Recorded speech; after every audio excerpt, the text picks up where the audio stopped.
yandafika nayo kuna yandafika nayo kunosemuri kwa chimbo na uyembo akakuro isusu mtoweli baba yetu kwa siku kwa mambo baba yetu ali sapoti ali masapo kwa ita baba kwenye kwa huko akafa 2004 ando ndikuraga ili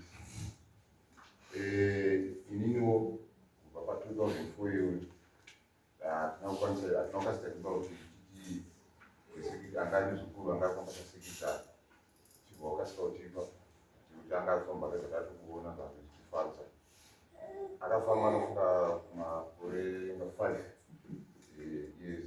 angani zukuru ani zukuru after iye right isisafere kumabasa muri kwamara wangu kui yaitanga ababa wedu isusu sasi angani sekunwa wakanga akazokumisira ngani second support right kufa kwazoita baba murima kwa hiyo mara wangu kuyapa ni yapo yao kuti isusu izuri pa second support akasarali iye second out jeto mara wangu pasha hika inziki akatanga kurwara kupatakazanga namukoma paakarwara karwara yakati rebe saka patakafunzirana semhuri kuti bhuku redu vataona kuti ano tiende kuprema kana tiende kuna changamire kuti ano isusu baba ibva akafoistara kuti bhuku redu tiitori takaona sekungati kuti semunhu anorwara kana taukatitoratipanike kuti anorwara kati ano ngatisetumbuka murwere uchadini unopera urwere unoperawo jeto rakasvika pabonde padombo right zvadaro akasiya atosainira mhuri kwake kuti pane mukorore wake waakabereka iye ndiye akanga anomineta semunhu anoenda ndeuchechi akati ini handizvigoni hangu asi mhuri imwe chete mwana wababa mukuru wake mwana wamukoma wake ndiye akatongofamba sasabhuku asipo anonzi edmund ari pano nhasi afamba kudaro haana kutora nenguva yakareba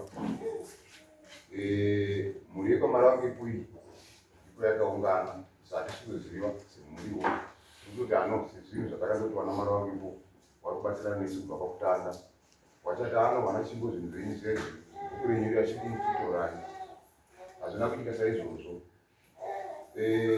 takazotozwa paapamashure igore rapera kuti ano mhuri yekwamara wangu ipo yatoenda kuzimbabwe wakuzvitiwo ndiwo masabu mimi wana chimbo makapirwa ndiwo mari wandiwa ndiwo wana mari wandipo asi tichibvunza nhoroondo isusu iri sevana tichibvunza nhoroondo iwo wacho wana mari wandipo wacho zvitupa zvavo vazhinji vacho zvine zita redu ininiwo ndavati isusu mhuri yedu siku rangu rafa 83 9 years mune zvinhu zvake zvaaishandisa pachiwano chedu pakungata kufambira zvinhu takatozvifundinwa chitupa chacho chasekuru wangu iye kungaarisapo takatochiona chirimo hachina zita rekuti musabhuku wake ni mari wangu chine zita rekuti iye wacho ndiye sabhuku chimbo saka zvatakaenda kuzimbabwe tinoda kuti zimbabwe tibatsirewo muna september august rapera 2025 changamira akati inini wana makayamwira makanonoka mhuri yekwamari wangu ipo yakatouya ikatotipasa haasabhuku wacho saka kuti tichazvichinje ofisi yedu wangu kuno wakatoenda kwadhiye kuti saka wandiwo atowa masabhuku tataiwazvo inini pawakauya kunemi changamiri makatine kudaidza kuti kana kubvunzwa isusu mhuri yekwamari pachimbo yacho kuti vana mwana wangu ipo tiri kuona wari kuuya saka nhau yebhuku yakamira sei tochibvunzana tiri tese vana mari wangu ipo wari apa vana chimbo wari apa changamira akati ano mirai tichakudaidzai togarisana imimi mhuri yekwamari wangu ipo takamirira from august last year zvikada kusvika muna december apa changamira asi kutidaidza vakazoenda ndofunga first week yadecember takaenda kuna changamiri ko changamiri nhau yediya Tsangamira gatano imini tsanamira chizvonhorombe yebhuku yakamira sei watamusanangurira kandaura ita mataura tazvizwa imini chidzoka henyu chakaita mbuye kamwana wangu kana yatikurukurawo zvainenge yakurukura tichazokudaidzai imini muri mbiri mwari wangu ipo nachimbo tozwa kuti wachidii totaurirana muri pamwe hatina kuoneka zvakaitika saizvozvo hapana zvakaitika saizvozvo saka isusuwo semhuri tiriwanawo dii sekuziva kwatikuitawo kuti bhuku ngereduwo pakuti sekuru wangu wacho chitupa chake chakatoti chimbo wana mbuya wedu izvi zvitupa zvazvo zvakati chimbo ndipo takafunga kuti ano tikachemawo tiri kuenda kuna mambo pamwe tingabatsirwawo ndiyo nhau yatauiona semhuri kwachimbo Tsangamira. Okay. Unowana kwa mzali mpaka. Ani mzali wewe. Pana tu. Hapana tu. Kuona marengo kwa. Wale. Alisabu kwa marengo kwa je.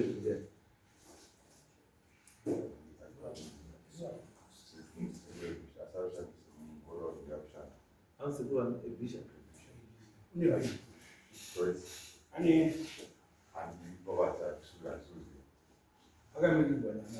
Wali hiyo ndio naona. Ini kitana bibi na baba. Baba usha. Unopindura ere zvoto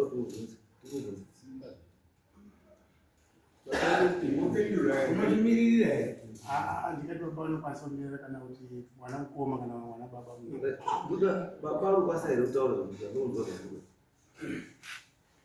regai pindure pamusoro iyi kuti pamusoro unoziva here history yebhuku bhuku ramwina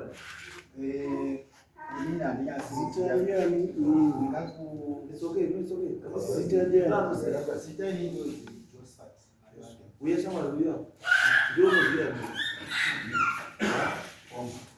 bhuku iri zita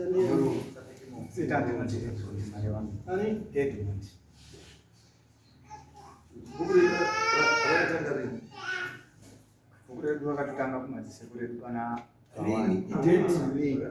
makore anenge atondekana kuti kuma 18 rakarejiswa rini kuti sekurejiswa handichazinoti nguva yachoyo pakapiwa bhuku resekuru pakatipiwa nana muparidzi andi bhuku rakabvanarashana ibhuku rakapiwa nezimba ibhuku raakapiwa nezimba wanamuparidzi then ari kutonga bhuku rake iroro wakasangana nemamwe machallenges akasangana nawo ndo parakabatiswa muzukuru wake Chimbo anova ndiye sekuru wake. Saka kubva ipapo wana Chimbo wakafamba nebhuku vachitongawo kusvika pane wakasvika, asi parakasvika pane uyo wakuti mukuru wavo baba wangu inini wakateera bhuku akaenda kumba kwana awana baba vakura yake. Asvika ikoko kwakasvika akabvunza nhau yebhuku wakataurirana zvawakataurirana makore yapapaina Ishe Ori muparidzi. So zvapfuura sokudaro baba vakabva vataurirana nasabhuku Chimbo kuti isusu tinenge tichifambira tichibata tiri pamwe chete, iwo wana Chimbo na mari wangu. Saka kuchaika kwakazoitawo sabhuku Chimbo pane statement iridzanisinga statement yekuti tinge tichifamba pamwe chete unodhumini wakamira sei wanga wakamira wakati sabhuku panguva yanga ari Chimbo second sabhuku hakuna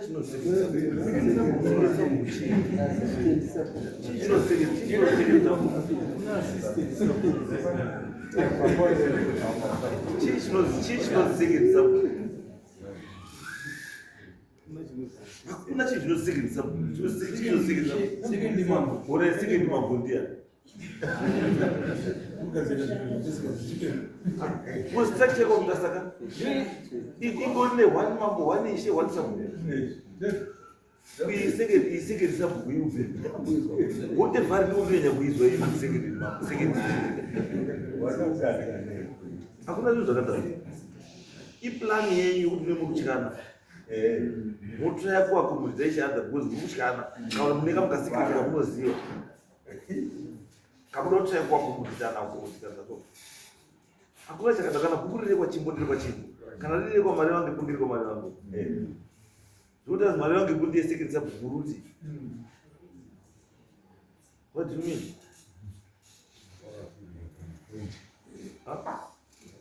Saka ndima kuti mubhabhatiza kuti uriseke. Aiwa, wana chimbodzo wakabatsirwa bhuku ndimari wangu. Vareporudi mamwe vatengesera. Aiwa, zvotaura papatsanangurwa kunzi makazoti muri kubatsirana pakuti. Zvoroni haisi fiction. Before 89 pakusina mamwe. Muzambo wakayanaona. Munofana kuzviziva izvi. Kana kutaura history musaibatire padumbu. Ndosaka ndabvunza kuti ndikuda munhu anoziva chiini. No. Because munofana kuziva chimwe chinhu. The pioneer column yaka 1890. Meaning kuti chinhu chese chakaitika before 1890 was not recorded. Hachina history. Saka ivo ukamira mukoti munochiti haisi tati kutonga pa 1700 there is no record kuratidza kuti uri kutonga. Hakuna. Even pioneer column ya 1890 maoffice ema district commissioners offices they were only established in 1953. Saka 1953 ndo pakatanga kurekhodwa history yekuma office kwana DA nekuma commission. 1953.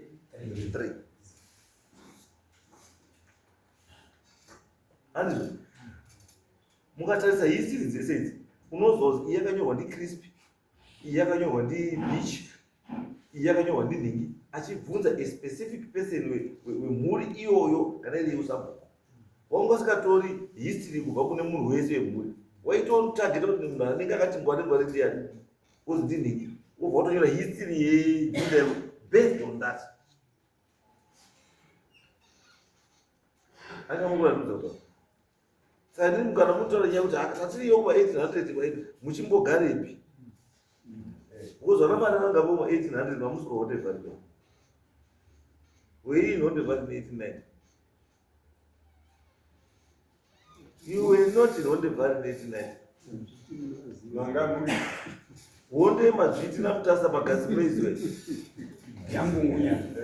Wonde yangungunyana yamutasa nemazviti pagazi praise. Mamuri papi. Mwezi wewe.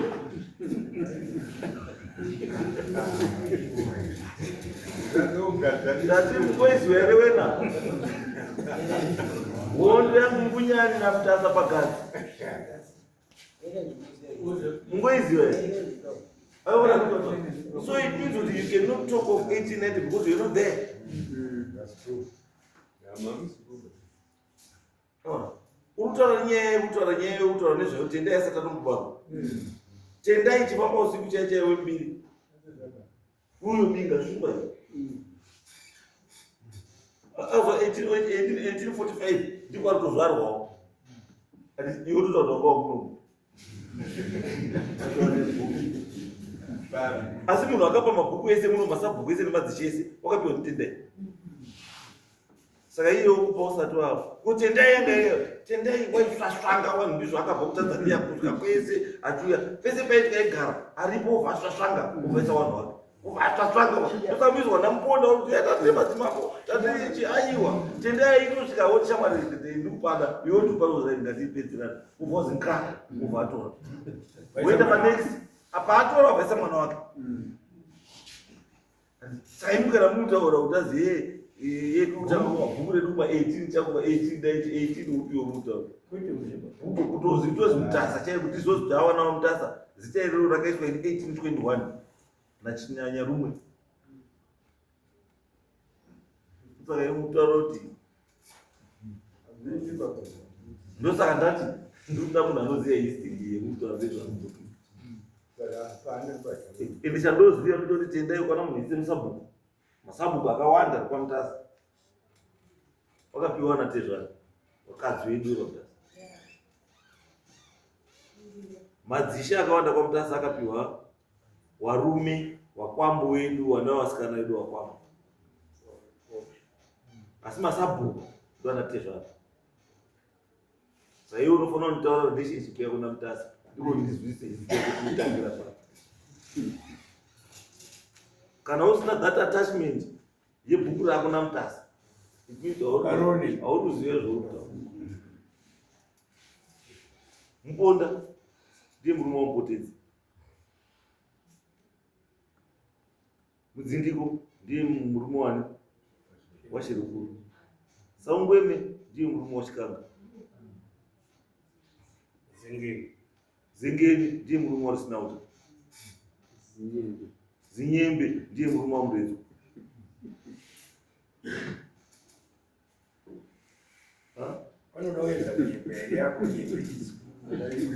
Nyamuda wanhu ndiye murume wamaichendzira.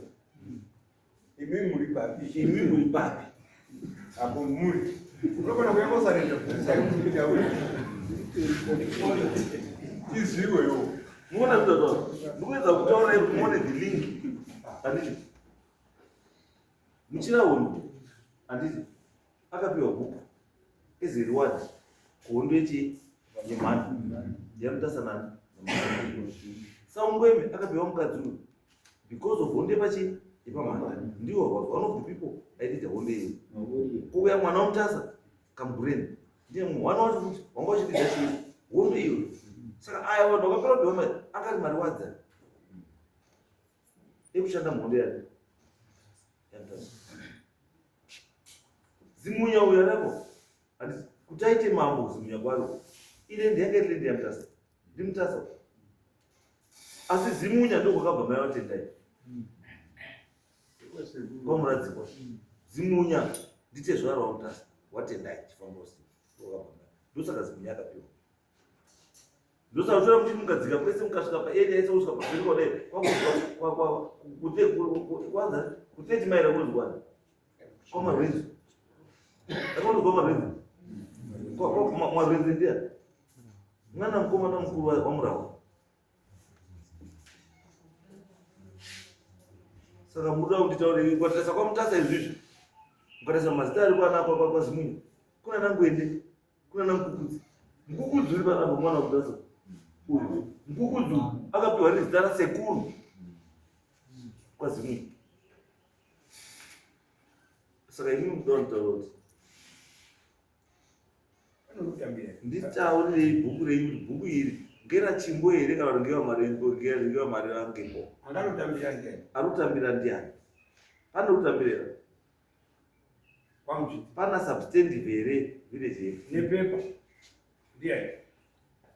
Hapana. Imtaura hamna problem. Mimi rutambira. Arutambira ndiani? Sore mama. Ya, tunakupatia huyu mwana. Kutambira ndiani? Basret. Sio bwana rombepo. Zita renyasi. Ini ndinaitwa tendai mare wangu. Ya, sekuru weye umukomana uya. Umukomana uzukuru mare wangu kuchimbo. Muzukuru mare wangu. Akazali muzukuru mare wangu po. Kuti tingazorasika iwe makorese kuda kumuda 18 ndipo ndakasikachi mwana uyu. Nekuti zvimwe zvichiita inhaka yanasekuru kuti tinotadza zveshe makore acho. Saka nhau yakaita ndeyekuti isusu wana baba waitaura nhoroondo yekuti takasvikira pamwe yapo kukomoko tasvikira ikoko muparutsa ndipo paakabva apa mwari wange ko dari gurukota ramuparutsa aibva aroora mamuparutsa aibva aita mukwasha wakabva aita true wakaroora zvadarozvo mwari wange kuona nyamango ifemiri one. Saka nyamango vakabva atera segaitende kunoona chi mwana waenda pamakore achisezvo izvo zvazvakaita asvika ipo akabva anakidzwa nenzvimbo iyi anakidzwa nenzvimbo iyi ebva ati handichazotiwa mwana kunongana apa angatototototowa bhuku ndimuparutsa mwari wange kwaibvarira zvekuna muparutsa kuti inini manje uyu ndi baba wangu kuti inini nditore bhuku ndiye ndotonga baba handigoni muparutsa achibva ati aiwa nyamangodo ndinochidini iwe unochiguma nenyapanda pane zvizo nyapanda unochiguma nenyapanda iye unochitorawo achienda kare zviva zvafamba zvakadaro zvadarozvo mwari wangepo wana wake wakabva wakuda kuenda kumabasa waenda kumabasa kudaro aibva achiti manje uyu muzukuru chimbo aitamba pana sekuru apo wakazobva azosvika pautofirwa nemunhu wemudzimai achibva agara pana sekuru ari ipapo agara pana sekuru apo semunhu anga uchindotowana mbuya aitambana nambuya wakasvika pakuzotoitoro futi mino saka sekuru aibva ati chiona manje muzukuru wana sekuru wako wapera kuenda kumabasa basa racho ndiremera iti ndega ngoti aparani kupota futi ramuparutsa kanza zvakanaka waibva wandoshanda wese wakadaro saizvozvo kusvikira takazopinda kukipi kune bhuku here rinonzi Mwari wangepo bhuku rinonzi Mwari wangepo hakuna kune bhuku here rinonzi Chimbo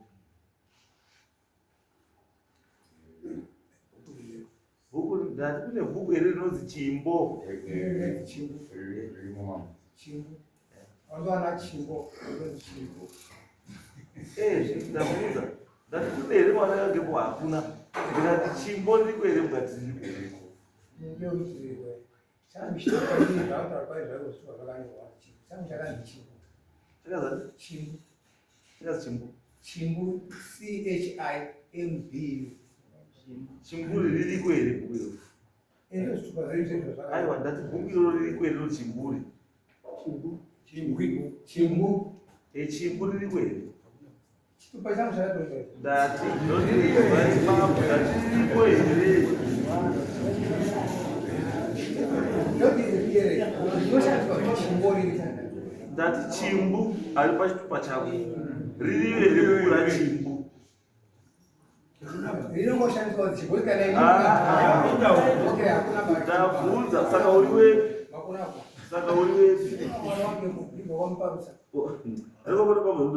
don't take advantage of a silly mistake spelling mistake try kuda kuva technically sound kuda kunzvenga uchinoshandisa chimbo ndi chimbo mabhuku atakashanda nawo maoni bhuku rekwazo arikwa chimbo vanaroni ndaziya ese mabhuku emahondo bvute risiko chete ndiro ndimare wange hakuna ba epa chikafumo masabhuku tainodaidza every week every month nhoroondo dzamakupa idzi dzekuti makuda hapeno zvamakuda chekuti isusu kana mamuritaura kuti makataura nemuzukuru wenyu kare kare kuti mupe muzukuru ambobate chitaurira naika nemuzukuru kuseri kuti muwirirane kuti tawe chidzosera naye zvakanaka ndo kana zviripo zvamutaurira not kuti mushandise force. You can't use force because one, there is no documentary evidence to support you. Iripo here documentary evidence because gorira kati takazoti chimbotibatira nechi chiripo here. Because ukaona zita remunhu rakutonyorwa pachitupa, it means that person is registered. Kana a village yato registered kwa kutozwa chimbo, munhu akutozi wewe iwe kwa kukwani unodondiwe kwa chimbo. Zvinonyorwa pachitupa. It means that person is recognized and is registered. Ndikubhiza panoda memo. Ina mambo mujiti maofisi makuru kuti you deregister. And re-register. Saka mire kuziwata wida ne azungu iziko. Azore mambo zisibe. Matauro enda chimbo. Ana kupesa. Kutaura kwaita kuti taishanda tiri pamwe chete. Kushanda kwacho tiri pamwe chete. Mambo kushanda naye Mukuru. kana asi mambo iwani. Mataura ita kuti taishanda tese. Taishanda tese asi mukuru ari mwari wangepo. Ngokuti mwari wangepo ndiye wakatora muzukuru wake Chimbo kuti ndibatsiro. Kuti waibva wangoshanda Let me give you an example. Topa example is very straight. Yakaitika kwatiri, imetika kwatiri, imetika kumunhu wese. Isusu vana vakuenda vari mabasa wese izvo. Bhuku redu isusu raitonga nemupasha wedu akarora hanzvadzi yana kudhara hope mubango. Asi bhuku iri rinobva rachinjwa kuti mubango. Raizi bhuku rani randorikara. Iri renyu rekuti makabva mati mukwambo uchibva watora chibva wachinja nezana chibva wachinja zvese nezvitupa nevanhu wacho wako wana Chimbo. Akura dozi 100 bhuku regara. Mabhuku akawanda aibatiswa chii? Asi rinenge chidaidzwa nezita rechii? Remuridzi. Anobata anokwanisa kubata asi muridzi ari chii? Zita remuridzi riripo. Tatsidza pakutamira panapa kuti izvo ndichataura panapa ndichataura ichokwadi sina manyepo. Sekuru wavo akura wakavataurira kuti bhuku iri ngere pamwari wangepo. Dai kuruzi ine ng'ombe vaifanira kudzosera bhuku iri riine ng'ombe. Iye Chimbo kana asikandinisi handimumanikidziri paipa nekuti inini ndiri kutaura chokwadi icho taipika tiri pamberi penyu mambo nepamberi paMwari. Chimbo kana aida kundiwitinisa ipapo unondiwitinisa. Mombe iyoyi yanga iri yekuti iyo izvo akaita izvo zvekuti ashandise zita rake yakauya ndipo paakazobva pachishaye follow-up. Mombe yakauya haisati yauya. Saka mombe ndiye kushandisa zita pabhuku. Sekuru waone zvakadai kwauchiti iyapi sekuru wacho imi mamuripo. Inini history zvezvandibaba. Aiwa. That's yese. Nokuti sekuru wacho haanyepiri. Yese ibabo ipotora pakutopa reference kuti sekuru wacho akatotora shamata mombe. Where is it written? Nowhere. Were you there? You are not there. Sikamuti. Nuda munhu anga aripo kuti sekuru waChimbo ndingiri takataura nazvilapo tikaona pakatoka ndizvo. Zvino hapana muri kutaura sekuru wakati sekuru. Anga aripo pakataura kuti pata sekuru ndiani? Hapana. Ndiani paita kuti sekuru ndakuendesa mombe. Inini pamusoro imuyema. Chiripo nechekudarezi. Handiti uinini chonaona icho ataura izvochandisha zvicho. Kuti takaenda kwaishe. Taenda kwaishe. Tibva tanzwei muri kuyei munouya kuno. Saka izvozvi zvikutomira tiwaiye kuno. Kuti tione nguva yekuarenja kana vanhu vanotibatsira. Hatina kutoona vamwe kuti tatinomirira kuenda kwaishe. Nhau yatongotangira kuno. So ane humbo muridzi wacho woti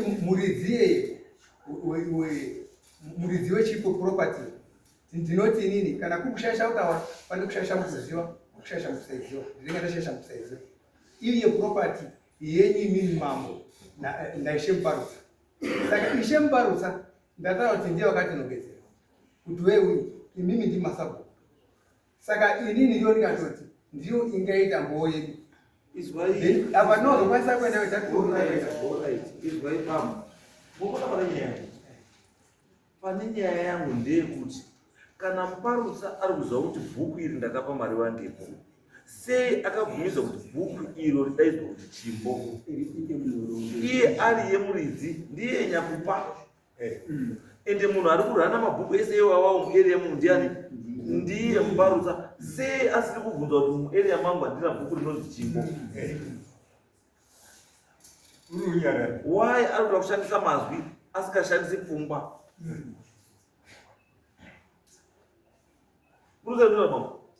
Ari kuya kuita mbowe. Ndiye ari kuzi akazi masabhuku ako mangani woti 12 wozowerenga woti magopito pita pakati pikiti paka Chimbo. Ndiyewo kuti iye nhasi akabuya kuno musembo wekuti hasa uruti Aiwa, nduti I'm trying to andikuona sense kuti anouya achizi iye ndiye mbohombe. Because mbohombe iyi andisika ndiyo yapasimba kune munhu for a long time.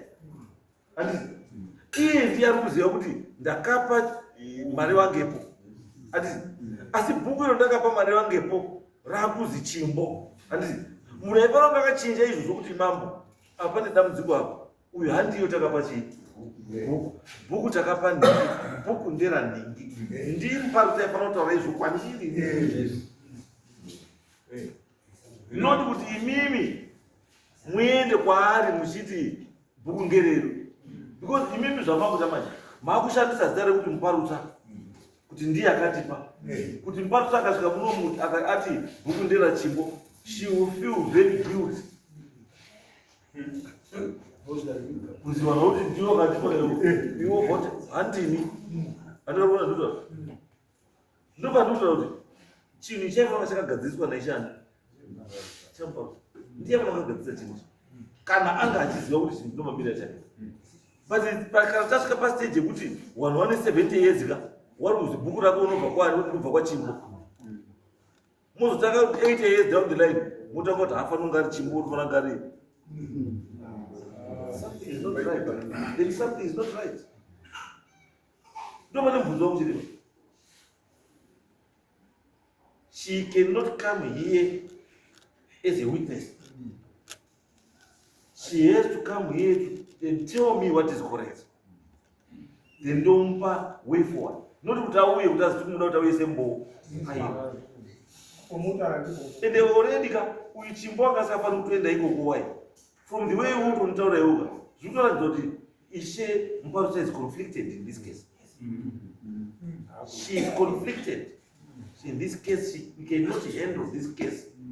Because Matomuloda, Maroda, she don't know you will be Sana Paki. Chano Taza Pisa. Was Mapamati, he went to Akatipa. He went to Akatipa. But is she aware of history? She is not. So part of the documentary evidence. In which was a book as a winter, and therefore she national life. Most of the book. I want to know. We are going to use a second.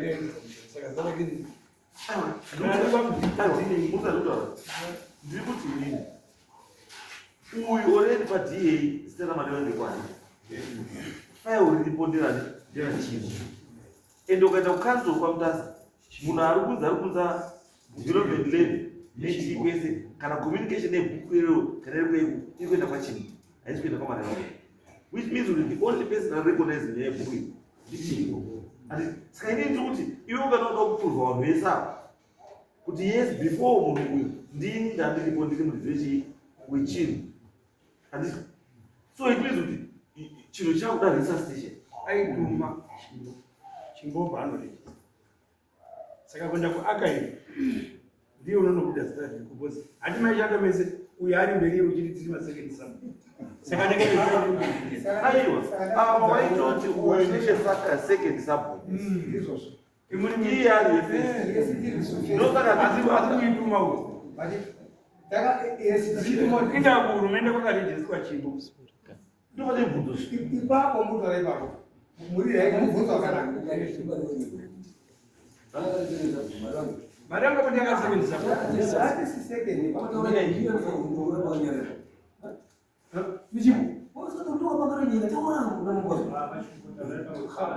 ndinopedzakanyanyokanyarero because Israel akaivo munoziva izvo zvivi tine problem yatinayo yemai placement mumaresettlement areas yeresearch station yeheadmanship yemavillage chii yeumambo chaivo zviri kuresearchirwa izvizvo but zvinoresearchirwa chete kana waita sei kana waprovider akaibva chi evidence yekuti chinhu chachiripo gore rakati ndobva chazobva bviswa because inokataisa maresearch stations akawanda one waruzoseva umambo hwavo ushe hwavo nechi hwakabviswa nemabhunu because of its either establishment yemachi yemaplantations 1, 2 nyaya dzeestablishment yemafarms, 3 nyaya yekuwa yeallegiance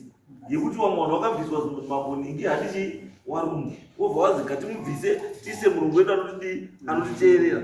Ndo mareasons acho iwawo. Asi kunational archives inenge iripo kuzi gore rakati kwakuina iwewe unonoretrieva chii pepa iroro wobva wauya naro kuno tobva tatogadzirisa hazvimbotori time. Iwe chitaura nyaya yako second yekutaura zita ndinonzi Charles Chingo. Ngati mazira ndinoita panhau yebhuku iyi akapedzisira ari sabhuku Chingo ipapa warombondezi akashayika muna 2004. Akashayika muna 2004 bhuku rakambosara rakabatwa nasekretary aiva ari sekretary wadhibeti sabhuku Chingo anonzi Israel Matranga. From there pakamboti fambe itema yacho ndati basa ndasingakwanisa. Pakafamba vana mukoma vakazoenda kunotora bhuku, vakazonotora bhuku ita handover bhuku kuna Israel Matranga ichibva rauya kuna mukoma ndivo vakasara vaine bhuku. Pakapinda mukoma ava vachitora bhuku ndipo pakatanga kutorwa nyaya yemasecond subbook. Asi panhau yemasecond subbook yakanga initiative yaitwa kuti musi unenge usipo subbook iyena second subbook ndaisara achiita seachifambisa basa anova ndiyanga ainzi Jetro Matranga Marwange yakasara ari second subbook patime. Zvinhu zvakangogadzirwa zviya zvekungonzi subbook kana asipo panofanira kunge paine mumiriri anenge achiita ndipo pakapinda Jetro Marwange. Kubva ipapo Jetro Marwangepo akazomurwara tamuprocess yekuva tinotora bhuku tinyatse kuita zveofficial. Nekuti Jetro Marwangepo arwara atora bhuku mukoma ava vakainda contract yemagetsi emapfungwa emagetsi anogenerera magetsi aya vainzi pagodak tamaiko yagodak avanokuna na 2012 around 2011 ndipo pakapinda mukoma ava basa.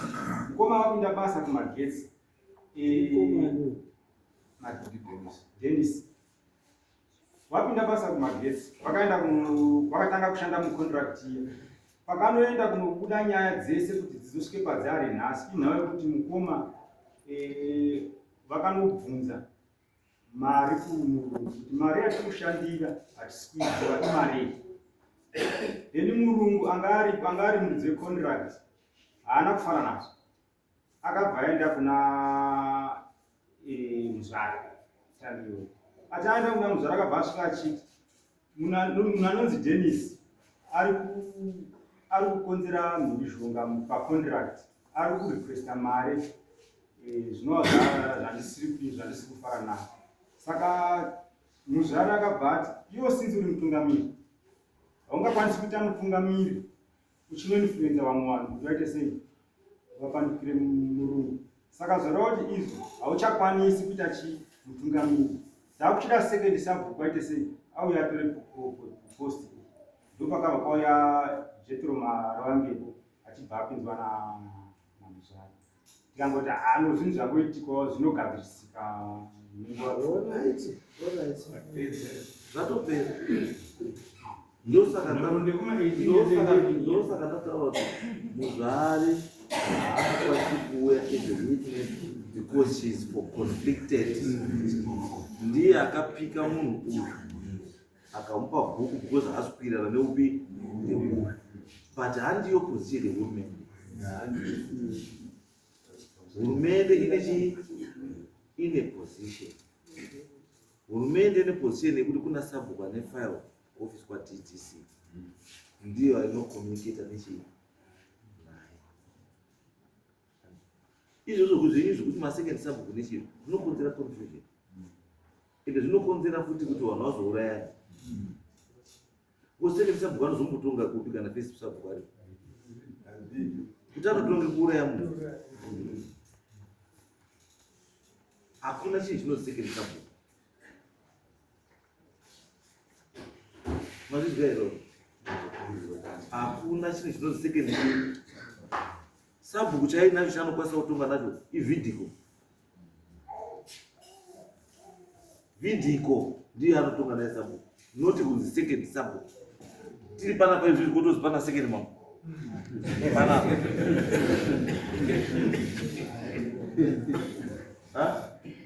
Aiwa, hakuna zvakadaro. Saka titi isusu lapha ndichamubata hangu muzvare, ndichamuendesa, ndomunzwa kuti zviri kuti zvaari kutaura, because hatikwanisi kunge tichiita izvi iye wacho tisina input yake futi, because ndiye anonominata village head. Inini changu zvato. So I also need to know kuti iye ari kungoti chiine nyaya, ende nyaya dzeusecond sabhuku dzari kuti chiina. They don't advise. Zviri correct. Zvanofana kuita. Unotongane. Ya di sabor tunga papora. Maranga. Ndio mbona ngine. Hapo ndio shauri. Au sasa Ndio jimbo. Sabu chimbo. Au sabu chimbo. Chingora maranga kufunga. Iko dawa ndini maranga. Kuti imwe izvi zvokuti kuri sabhuku chimbo, pano sabhuku chimbo iwe mari wange kusuka vuruti kana una changamire mama ndo wakaenda changamire asi akasarudza awa ndo wakaenda kuti chimbo ndisi takamupa saka mambo changamire anodaidza kuda isusu ngati avunze nhororo wakaenda kwenyepo ndo ndipo apa andomumiriro nduma ndiwo sabhuku asi zitauro zvaizara pacho vari vanamara zvipa zvavo vazhinji vacho vese handina ndizivi zvizhinji zvimisa sabhuku kamwe kwavazivaona vari zvitupa zvavo zvese zvakazechingwa zvakazechingwa naiye wacho uyo ari kumira sabhuku maorange kwakazi sabhuku chimbo chikutupa chakataka sabhuku chimbo Mana kurobatisa ndikuona kufamba kuti ndati ishe ndiye witness. Handina kutaura ndokuti iwitness yako inini ndataura ndichiti property itu yotakamirira panapa ndeyenyu mambo naishe Muparusa. Saka isusu titinge tiri kupinda ipo papo zviro zvine ruzivo newari. Two, statement imwacho iri kutaurwa muno ina handiri kubuda tiri kunyepera Isheba uyu chimbo kuti isusu tizonge tauri kuti taakutora kana kuti akwata rukwazi wakabviswa ngeterukwazi angati kuvhiringidza management yeku-NRE uyu zvaite chapanga iri panga inaro pacho aisvika kana parunhamo pape apa akadhakwa achitaura zvisverudzi achididi ndizvo zvaaivete management yeku-NRE hatisaonyepera Isheba. Ndataura ini kuti tati chondoda pandotaura chokwadi izvi ndikuda ndikundisara ichokwadi izvi ndikuda ndikuda chokwadi. Patakaenda kwaMuzare takaenda muna Julai tazoenda Zvara ndikana 17. Pekutanga Muzare wakaita sekuti vakanganwa ishu yatakanga tafambira. Takasvika patinoisa nyaya pamba nemupurisa anonzi Chinda. Then patakazoenda second time takazosvika pana secretary anonzi Tendai Itateni. Saka patakasvika ipapo Muzare akati nyaya yacho handisi kuiziva. Patachitangidza kupinza nyaya zvakare paina secretary pakatonyorwa maminitsi. Asi changa Mishe Muparusa achitaura akati vana Mwari vangepo vakauya vakati isisu tisu toda kuti tipinde panzvimbo. Tatuya akati kwakanzi pakatanga kuenda anonzi Goti ndakatanga kuenda. Akanzi handidhiri nema individuals endea munotorese mhuri muyi. Wakaenda wakazonosvika paMuzare ndipo wakazochitipai munhu ada kunzi apinde pabhuku. Muzare akati vanzi paroda kupinda anonzi Abhisha. Asi Abhisha akati ndakura handichakwanisi kunga ndichiita sei ndichitsikanisa nhamo ndakuchitora mwana ndiyofana kuchibata chinzvimbo changu ndomataura akaita saka zvekuti mwana wacho ndiye uyu iye ndiye andizara David Marange. David David Marange. uyu ndiye andizara uyu ndiye andizara uyu ndiye Tendai mari wangu. uyu ndiye Charles Chini. Marange mpana kuita sana. Makini. Nataka kukamshike baba wangu. before baba wako wawina Baba wangu. Baba wangu akufika kaka baba. Baba wangu ndipo raishanda rine iye mzukuru chini. Sikabdaza kupinda kukinga. zvomutaura pamba make sense kuti izwe pamuguru kuti before keep kwakuina chimbo baba wenyu ndobva atora andika baba wenyu achisiya ndobva radzoka kuri kwachimbo Pamusoro imambo. So zvinoita ngezvekuti iya. Now we go to kuti tisati tapinda wemukipi. Izvo ndatara kuti chimbo anga muzukuru mwari wangepo. Mwari wangepo ari sekuru ndiye anga ari mukota rambarutsa. Saka ndipo akatora chimbo muzukuru ndibatsira. Tiba tapinda izwa ipamutitaurira but that's a waste of time that's a waste of time kwamari wangepo kwakusina munhu wani kwamari wangepo kwakusina munhu wani zvokuti muti mungabhesa nenyaya kuti apa munhu wani Mzukuru vambiri. wani muzukuru ko wamwe wese wana mari wangepo wangazwa zukuru wenyera Wemungu. wese wamwana mari wangepo wese wanga uri pongo wani muzukuru yeyewe wani yeyewe what is so special about him Ende zita.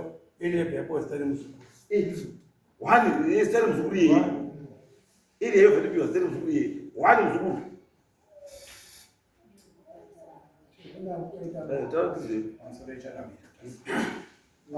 samara wange kuwa kutaura kuti baba wavo akanga ari sabhu zveti akanga ari sabhu asiri sabhu asingadaidzwa zita rekuti sabhu kuchimbo aidaidzwa zita rekuti sabhu kugwenanguru noti kuti sabhu kuchimbo aidaidzwa kuzi zita ndo species chimbo aidaidzwa zita rekuti sabhu kugwenanguru buku iroro rakafomiwa nalate changamire Oliver Mbarutsa wari ishe ndo akafoma bhuku rekuti gwenanguru saka nyaya ikaigona kwandipeda ndavanati ndakafunga zvakadaro pamatapataura nyaya nagona nguruweva ndabva ndafunga masiriro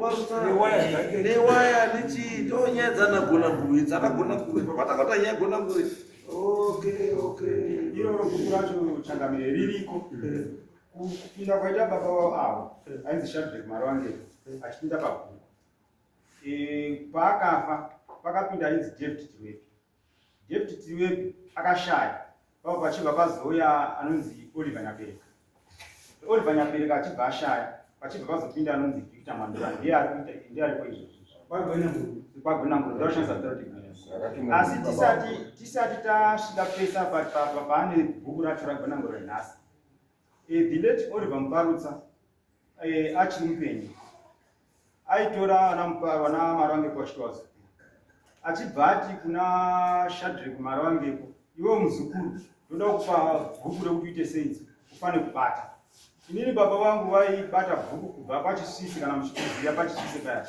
chibva takwira kunobuda pachikoro paprimary school todarikira tonoyambuka rwizi runonzi Nyapanda toenda kunonzi kumachinda tokwidza kuenda kwabungu kunonzi kuchipi ndokwaipeka saka zvadaro pakapinda the late Shadrach Marangepo akanopiwa mademarcations ekunzi atonga vamwe vanhu vakanga vari kubhuku rachimbo vakanzi ngavabve pachimbo vaende kunotonga kwagwenanguru ranga risinganzi Marangepo rainzi ragwenanguru asi zita achinzi Shadrach Marangepo akapiwa vamwe vanhu vaakapiwa anga vasina kuwanda then kuya kwanga kwakuita vanhu vakanga vakuitsvaga masitendi kuti vachinyoreswa pasabhuku tibva tafamba takadaro chimbo achibva agurwa bhuku kanzi chimbo vanhu vawandisa uku kune vanhu vanhu vashoma because gwenanguru time yacho yanga ari zvekuma 25 chimbo akanga ari zvekuma 1 chakutiko pachiva panzi mugano ngawedzere kupinda mukati pava pabviswa kuti vamwe vanhu wakasara variko kuarea kwacho ka DCC wana chimbo noti baba ndianga ari support time iyoyo nevamwe vanhu vashoma vakasara vari muarea imomo vachinzi hazifani kuti wabva wazopera wese pava pawedzerwa mugano ndoguma nerwizi ruri kunext area inonzi Babylon ndokwanzi kunogumira vanhu vamwe vachibvaniswa kwabhenani bhuku ribva rangofamba rakadaro kufa kwaita Shadraki Maruangepo pakava kwauya vanonzi David Diweb anga ari futi muzukuru kuna Muparutsa achibva apiwa futi bhuku iroro achibva atonga bhuku zvakangodaro zvichingofamba zvakangodaro Diweb achifa bhuku ribva ranzi ngariende kuna Oliver Nyabereka achibva atora futi bhuku iro chingodzi Gwenanguru zvichita kuti pane vanhu 3 saka ava kubhuku kwaGwenanguru ava vachakwanisa indava vauya kwenyu kwa ava bhuku ravari kushandisa izvezvizvi vari kushandisa kuti Gwenanguru asi before wainzi chii area yavo ndiyo yakaafektwa nekuti baba vavo ndivo akanga asabhuta miwoyi ari area yakabva yaafektwa vachibva vaZimbabwe vachingwa vachibvanda kwaGwenanguru saka zvadaro vanhu 3 ava vachifa bhuku rakamba ringofamba zvakadaro harinamboita kutoguma saka izvozvizvi ari kutonga bhuku raGwenanguru iVictor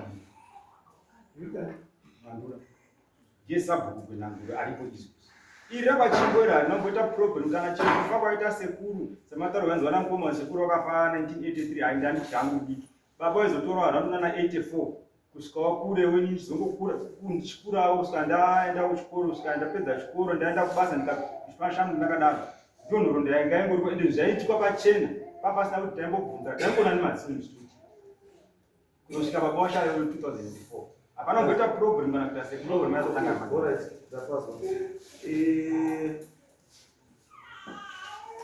ndakuti ngatiti muswe Saturday uinga wego anza muzvare ngawe kuno then ndoda kuti sabhuku Gwenanguru ngawe kuno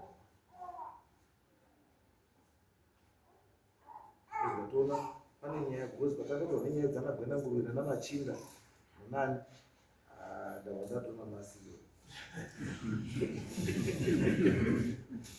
ndio ile yakamondinesa kuti iyo bali ile inopara iyo otoro vangoto iyo dereso vangali bomuyaita ya masiro vangori nomuyaita ya masiro ndiye Dennis ani ndatokukutarisa kuda kuti kumbosiya stoteswa maziso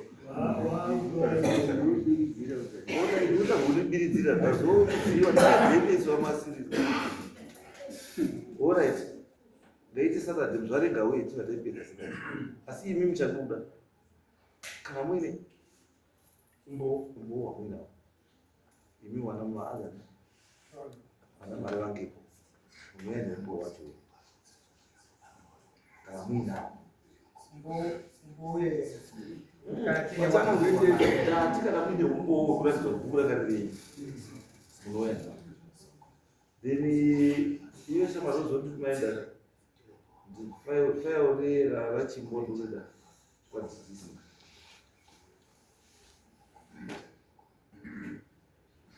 handizvo right tobva taiziva kuti bhuku nderanizosera titezanisi asi muzvare ndomuda Saturday chamubvunza tapedza kumubvunza tobva tamutaurira zvekuita handizvo